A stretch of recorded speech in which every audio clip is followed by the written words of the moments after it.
Hi, this is Ralph Wilson with Web Marketing Today. I'm here today with Matt Allen, who is the Director of Sales for iContact, one of the premier email marketing companies, particularly for small to medium businesses. I'm a user of your services, and I appreciate you folks. Well, thanks. We're glad to be here. I wanted to talk with you today about the deliverability issue.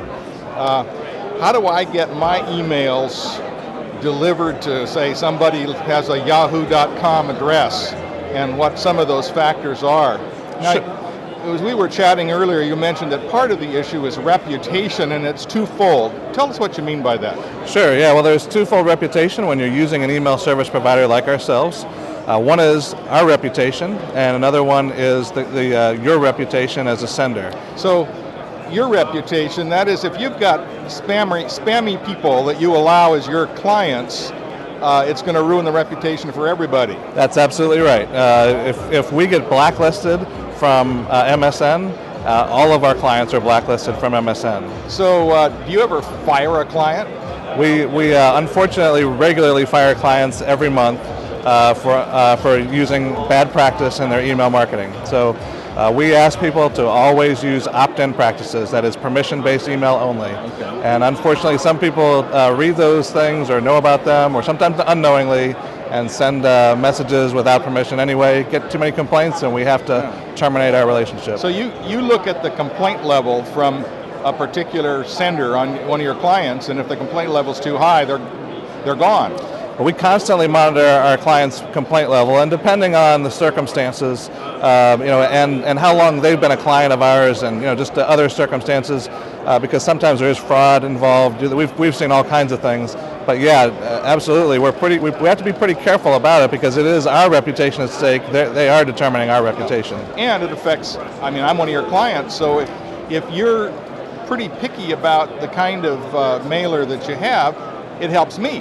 That's the good side of it. That's exactly right. If we're diligent about doing this right, then all of our clients are getting really good deliverability. They're getting, it's just their reputation at stake and getting into the mail, into the inbox. And if they're doing permission-based email marketing and they're doing the best practices, they're going to get in because because they've got good reputation just because of doing those things. So I've noticed over the last maybe 3 or 4 years that ISPs all over are getting tighter and tighter on the people and the practices that they allow, which is good for everybody.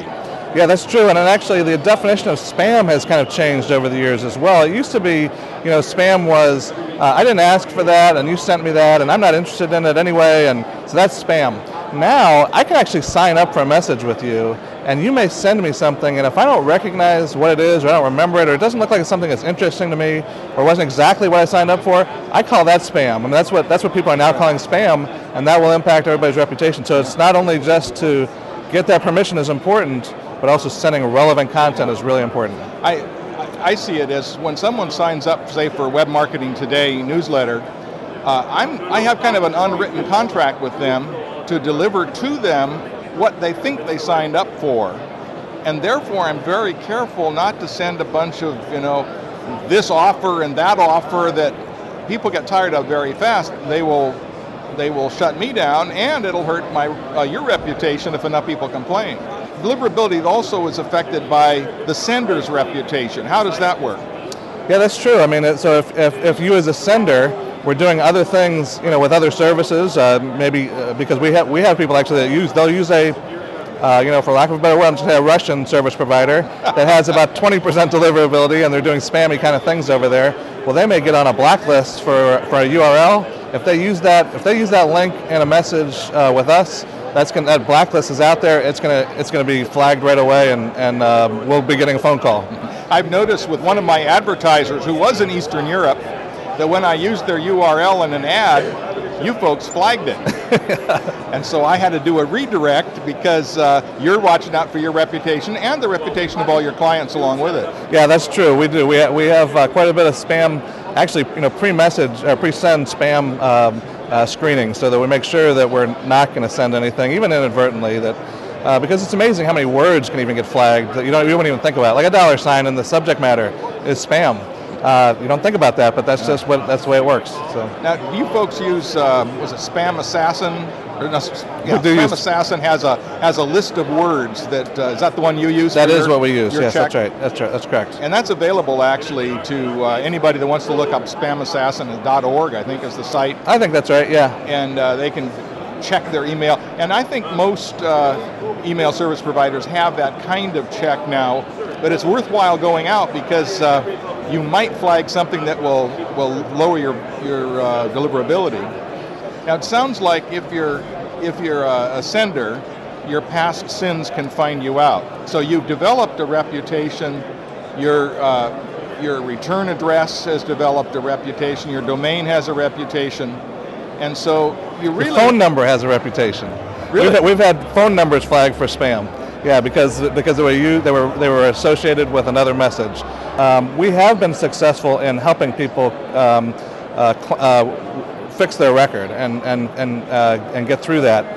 It's a long process, and somebody has to be committed to it. And so, unfortunately, what happens is most people just don't realize how bad spam is. And I guess most people personally know it, but it seems like there's a lot of marketers that don't realize it. And now, you were saying that you have a staff that looks for deliverability problems and jumps on them. You have a relationship with how many main internet service providers are there out there that affect a whole bunch of traffic? Well, I mean, there's hundreds of service providers, but I think we probably have direct relationships, just very close relationships with probably the top 5 or 6.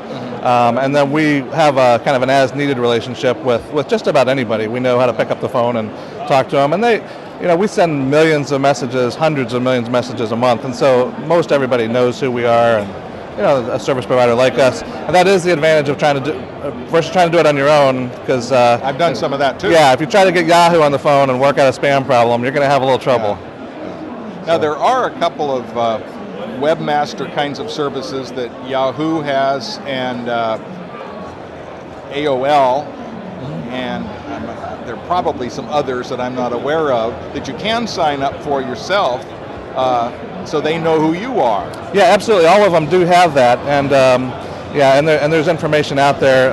MAWG is a good organization on deliverability, MAWG.